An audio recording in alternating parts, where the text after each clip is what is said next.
Dobrý den, vítám vás u mého videa.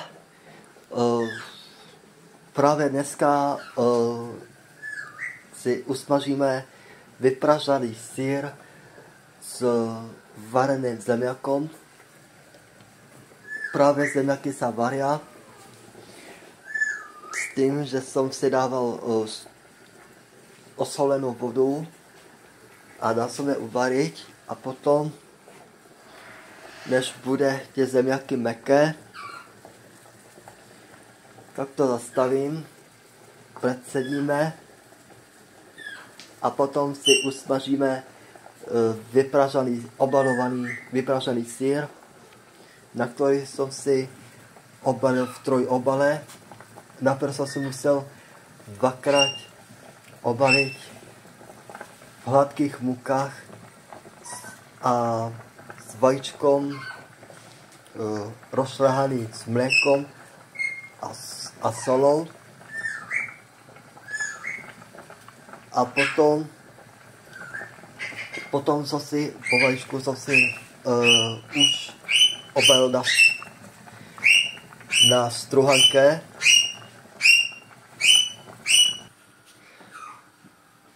Tak, zemiaky máme uvarené a potom si ještě usmažíme ten vypražaný obalovaný sýr v trojobale.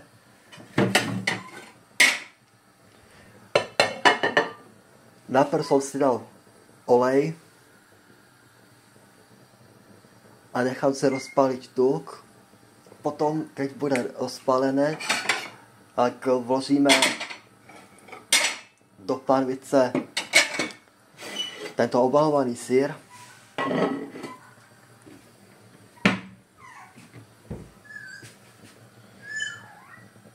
Taký trik, který se můžem ukázat, je, že si dám kapku struhanky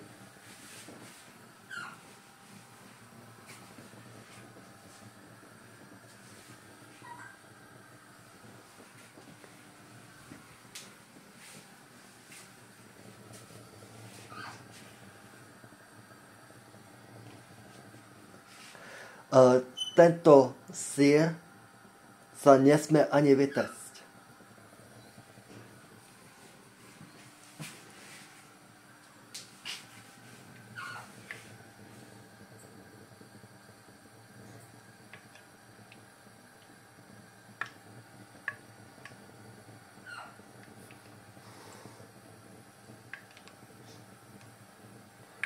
Tak, už to vidím, že se už smaží.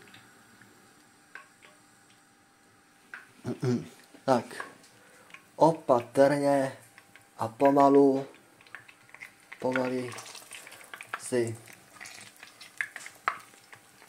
vložíme do oleje obalovaný sýr.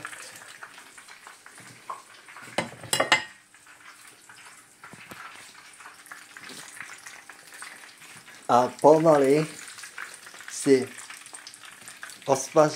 posmažíme z obou stran a musíme strážit farbu z hlad tohoto obalovaného a usmaženého syra.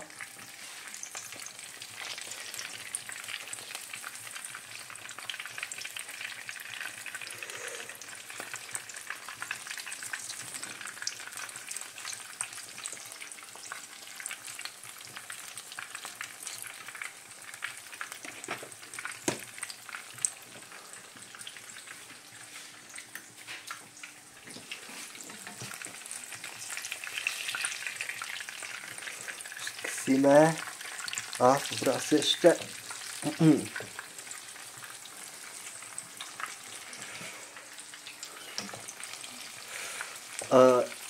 ty syry jsem si rozdělil na dva stejné velikosti.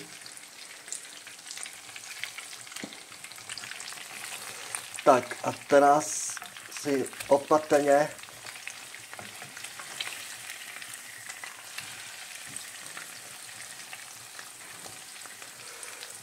opatrně otočíme a musíme smažit tak pomalej, že se ten sýr nezačne téct.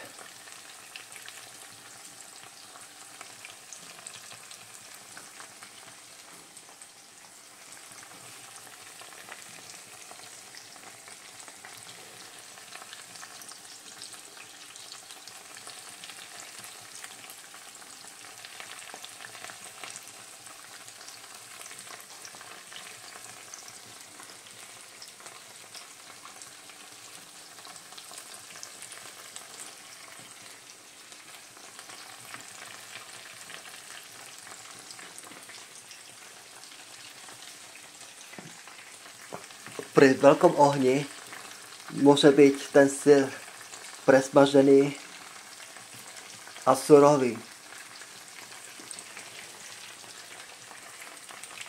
To se proto musím smažit pomalše.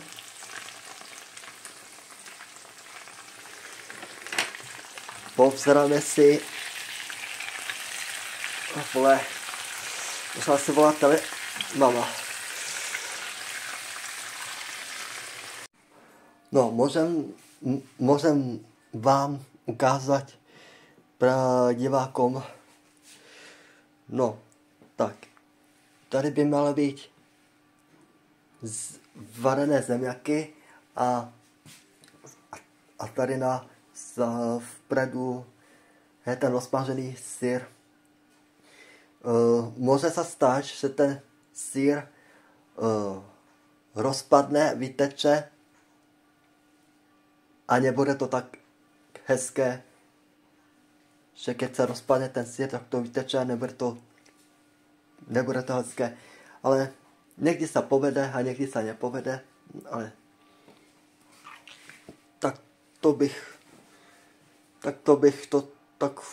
samozřejmě, když se to trošku rozpadlo, nic se vůbec neděje, ale hlavně ty zemňaky jsou uvarené do meka a k tomu vypraženému sýru bych navrhoval na přílohu právě ty dnešné varené zemňaky.